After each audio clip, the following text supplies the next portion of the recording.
তিনি ছিলেন কলকাতা বিশ্ববিদ্যালয় দর্শন বিভাগের একজন স্বনামধন্য আদর্শ শিক্ষক। ডক্টর সর্বপল্লী রাধাকৃষ্ণন যখন স্বাধীন ভারতের রাষ্ট্রপতি হিসেবে নির্বাচিত হন, তখন তার শিক্ষার্থীরা তার জন্মদিন পালনের ইচ্ছে প্রকাশ করেন। কিন্তু শিক্ষক সর্বদাই আদর্শবান। তিনি তার জন্মদিন পালনের পরিবর্তে তার শিক্ষার্থীদের সমগ্র শিক্ষক জাতির সম্মান প্রদর্শন করার জন্য শিক্ষক দিবস পালন করতে বলেন। সেই থেকে 1962 সালে শুরু হয় প্রথম শিক্ষক দিবস পালন করা, যা এখনো সকল ভারতবাসীর ডাকে এবং সমস্ত শিক্ষকদের সম্মান জানানোর জন্য পালন করে থাকে। একটি শিশু জন্মগ্রহণের পরবর্তী সময় থেকে যে শিক্ষা অর্জন করে তা শিক্ষক ব্যতীত সম্ভবপর হয় না। তাছাড়া একজন আদর্শ শিক্ষক না হলে শিশুর প্রাথমিক শিক্ষক অংশগ্রহণ করে মানুষরূপী ভগবান শিক্ষকগণ শিশু শিক্ষার দায়িত্বভার গ্রহণ করে এবং শিশুকে সমাজের আদর্শ ও উপযুক্ত মানুষ গড়ে তোলে। শিক্ষক হলেন জাতির মেরুদণ্ড তথা সমাজ গঠনের মূল কারিগর। তাই শিক্ষকদের ভূমিকা ব্যাখ্যা করার জন্য কোনো শব্দ সম্ভব নয়। তাই শিক্ষকদের সামনে ছোট্ট করে প্রণাম জানিয়ে আমার খুব বলতে ইচ্ছে করে। গুরু ব্রহ্মা গুরু বিষ্ণু গুরুদেব মহেশ্বরম গুরু সাক্ষাৎ পরব্রহ্ম তস্মৈ শ্রী গুরুবে নমঃ। সবাইকে প্রণাম ও শ্রদ্ধা জানিয়ে আমি আমার বক্তব্যটি সমাপ্ত করলাম।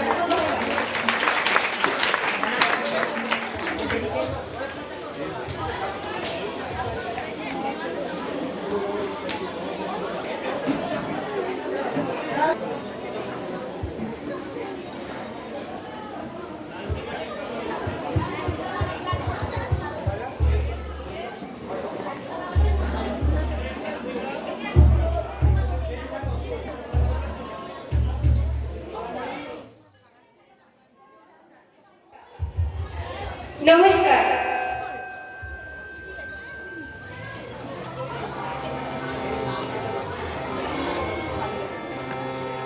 আধার জীবনে যারা ছড়ালো আলো, মরুর বুকে যারা ফুল ফোটালো, তাদের শিক্ষাগুরু, তাদের জানাই প্রণাম।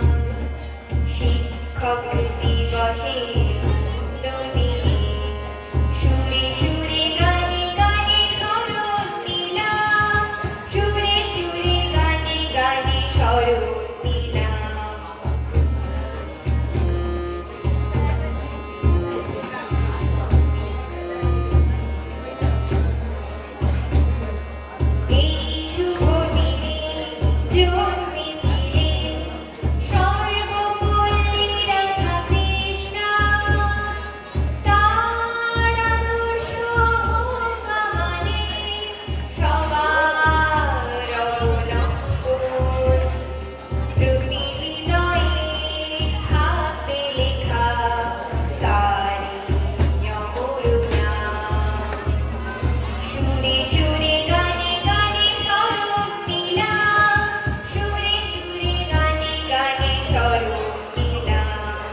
প্রিয় ছাত্রছাত্রীরা,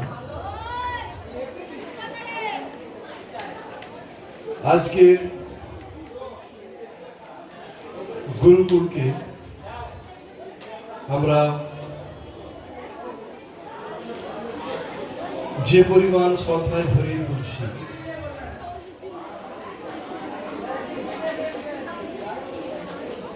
আমরা যখন দেখতে পাই আমাদের মিডিয়াগুলোতে সেই গুরুতুল্য শিক্ষকদের ন্যূনতম যে শ্রদ্ধা বা সম্মান যেটুকু পাওনা রয়েছে, যখন এক বিশেষ শ্রেণীর বা গোষ্ঠীর মানুষ তারা সেই শিক্ষক সমাজ অর্থাৎ গুরুতুল্য শিক্ষক সমাজকে সমাজে হেয় করবার জন্য একটা ঘৃণ্য চক্রান্ত শুরু করেছে, তখন অন্তরটা কেঁপে ওঠে। দেখা যায় প্রধান শিক্ষক আত্মহত্যা করছেন। সত্যি বেদনাদায়ক বিষয়। তিনি এমন কিছু যাতা করে পড়েছেন যে কোনো মতেই তা থেকে নিজেকে নিবৃত্ত করতে পারছেন না। সেই আমাদের শেষ পালিয়ে যাওয়া এই সমাজ থেকে, এই দেশ থেকে মুক্তি পাওয়া, মৃত্যু তিনি বেছে নিয়েছেন। কতটা কষ্টের, কতটা দুঃখের, কতটা বেদনাদায়ক। আজকে আমরা সমস্ত কিছুর মধ্য দিয়ে সেই গুরু বন্দনায় মেতে উঠেছি, কিন্তু তাদের ন্যূনতম যে সম্মান, তাদের প্রতি যে শ্রদ্ধা ভক্তি আমরা কতটা দেখাতে পেরেছি, এটা কিন্তু একটা বিরাট প্রশ্ন চিহ্নের আকারে আমাদের বর্তমান সমাজে একেবারে দাঁড়িয়ে গেছে। প্রথমেই আমি আমার যে শিক্ষাগুরু, যাদের হাত ধরে আমার পথ চলা শুরু হয়েছিল, সেই মহান গুরু আমার মাতা পিতার চরণে প্রণাম জানাই। আজকে যাকে কেন্দ্র করে আমাদের এত আয়োজন, এত কিছু, এত ব্যবস্থাপনা, যাকে শ্রদ্ধা জ্ঞাপনের জন্য আমরা এখানে উপস্থিত হয়েছি, সেই মহান গুরুতুল্য পণ্ডিত, দার্শনিক এবং আমাদের দ্বিতীয় রাষ্ট্রপতি, প্রথম রাষ্ট্রপতি আমাদের দেশে, সেই ডক্টর সর্বপল্লী রাধাকৃষ্ণনের প্রতি আমার অন্তরে অন্তঃস্থল থেকে শ্রদ্ধা এবং ভক্তি। আর আমার যে সহকর্মীরা রয়েছেন, মঞ্চে উপবিষ্ট যে সমস্ত শিক্ষক, শিক্ষিকা এবং শিক্ষাকর্মীবৃন্দ রয়েছেন, তাদের প্রতি আমার ভালোবাসা এবং শ্রদ্ধা রইল। আর আমার শ্রেণীর ছাত্রছাত্রীদের প্রতি শুভেচ্ছা রইল। তোমরা আজকের শিক্ষক দিবসে থেকে যেটুকু উপলব্ধি করবে, সেই উপলব্ধিটুকু তোমরা ভবিষ্যতে কাজে লাগাবে। আমরাও যেমন লাগিয়েছি, আমরাও তোমাদের মতো স্কুলে, হাই স্কুলে পড়াশোনা করেছি, প্রাইমারি স্কুলে পড়াশোনা করেছি, বিশ্ববিদ্যালয়, মহাবিদ্যালয়ে পড়াশোনা করেছি। সেখানেও আমরা শিক্ষক দিবস পালন করতাম। আমাদের যে সমস্ত শিক্ষক, অধ্যাপক মণ্ডলীরা যারা ছিলেন, তারাও ঠিক একইভাবে আজকের মতো আমার দিকে উদ্দীপনা জাগাতেন, কিন্তু তাদের মধ্যে খুব কম সংখ্যকই শিক্ষক বা শিক্ষিকা পদে উন্নীত হয়েছে, তার মধ্যে আমি একজন। আমি দুটো ঘটনা বলব। এক, আমার বাবার শিক্ষাদান। দুই হচ্ছে কি, শিক্ষককে অপমান করলে তার কি ভয়ঙ্কর পরিণাম হয়, আমার নিজের চোখে দেখা। আমি সেই কাহিনী তুলে ধরব, সবাই একটু শুনবে মনে।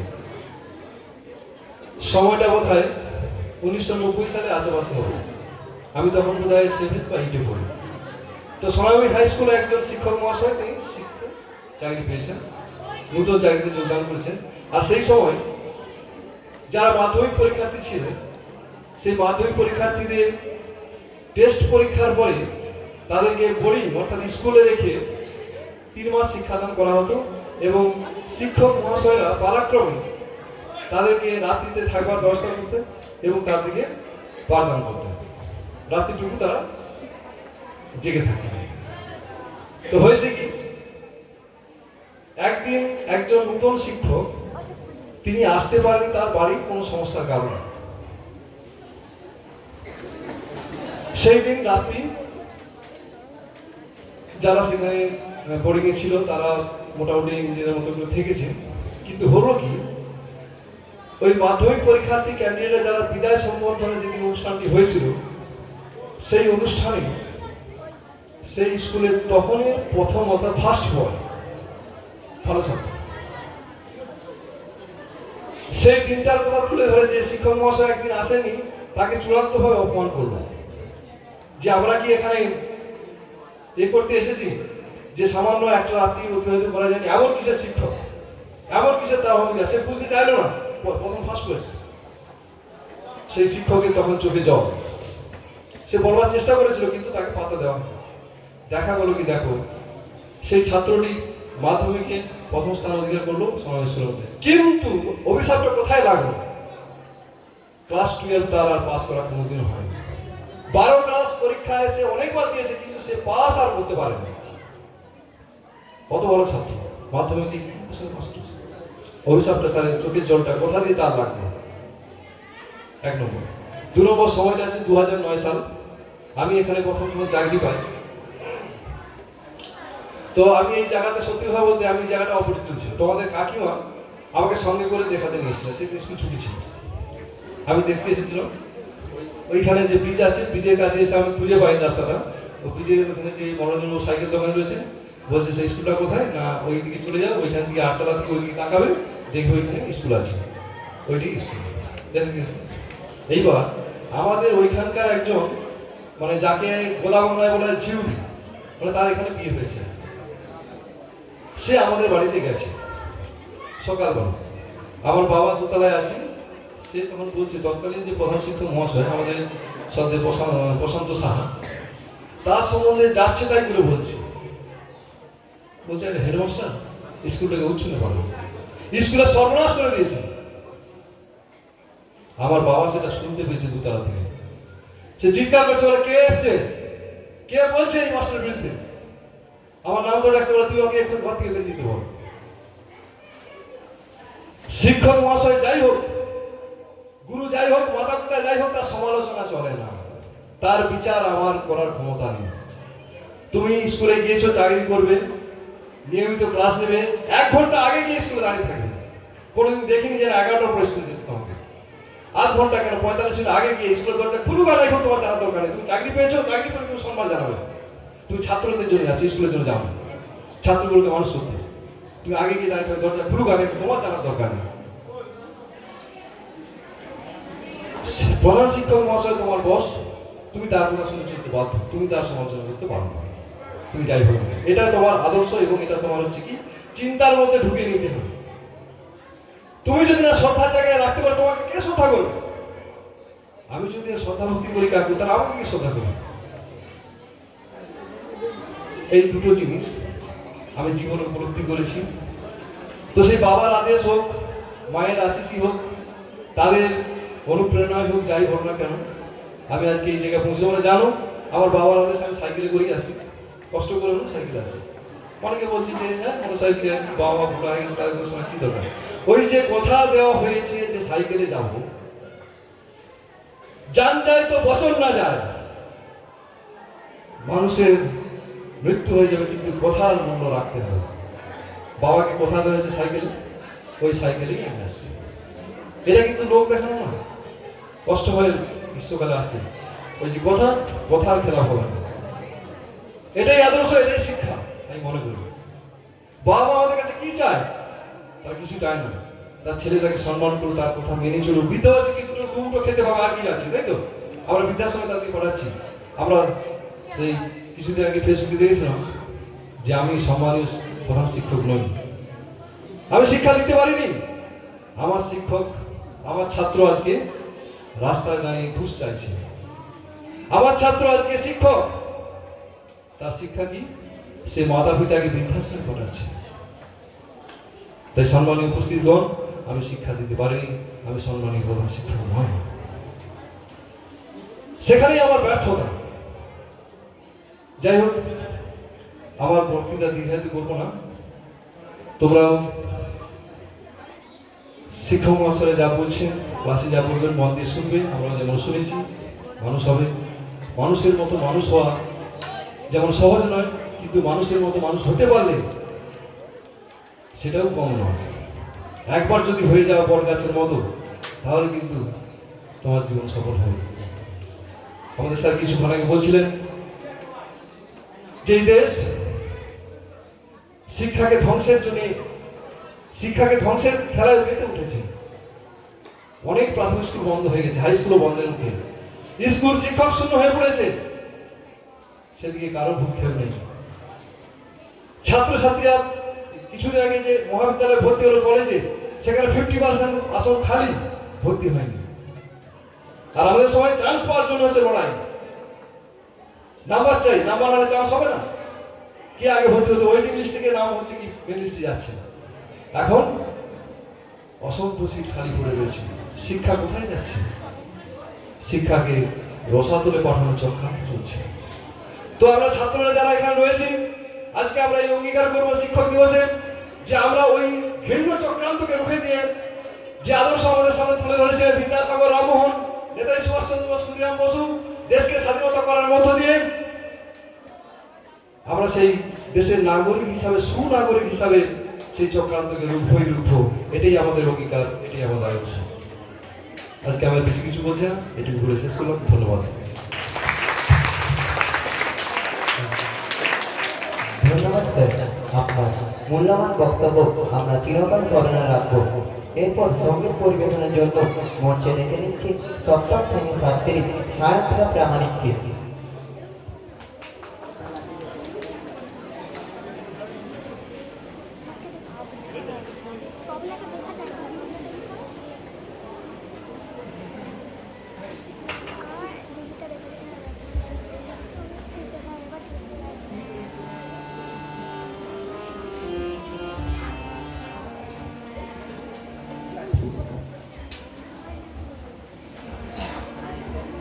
নিত্য তোমার যে ফুল ফোটে ফুলবনে, নিত্য তোমার যে ফুল ফোটে ফুলবনে, তারি মধু কেন মন মধু পেয়ে খাও না। নিত্য তোমার যে ফুল ফোটে ফুলবনে, নিত্য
প্রীতম দাস তুমি অতি শীঘ্রই মঞ্চে আসুন।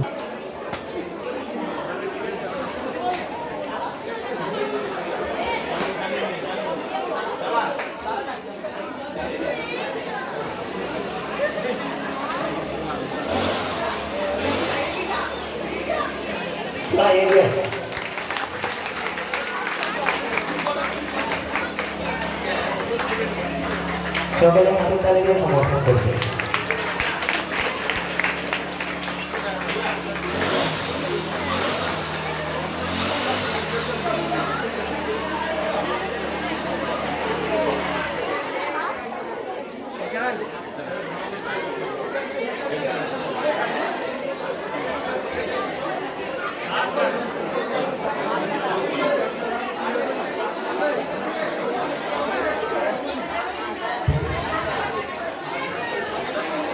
এই নৃত্যের পর প্রস্তুত থাকবে আপনাদের স্মৃতি নাটক। আমরা পাঁচগেছিয়া জয়রামচক গোষ্ঠবিহারী বিদ্যাপীঠে শিক্ষক শিক্ষিকা অশিক্ষক কর্মচারী যারা রয়েছে প্রত্যেকের তরফ থেকে বিদ্যালয়ের সকল ছাত্রছাত্রীকে আমাদের বিদ্যালয়ের পক্ষে বিশেষ করে প্রয়োজনীয় এই লন নোয়ার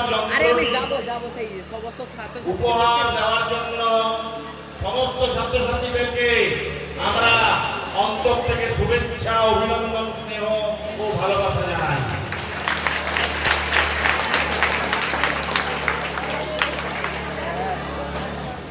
সম্মানীয় অচিন্তবাবু আমাকে বললেন যে আশীর্বাদ শব্দটা যুক্ত হবে, ওনার প্রতি পূর্ণ সম্মান রেখেই বলি ছাত্রছাত্রীদের ওপর আমাদের আশীর্বাদ সবসময়ই রয়েছে।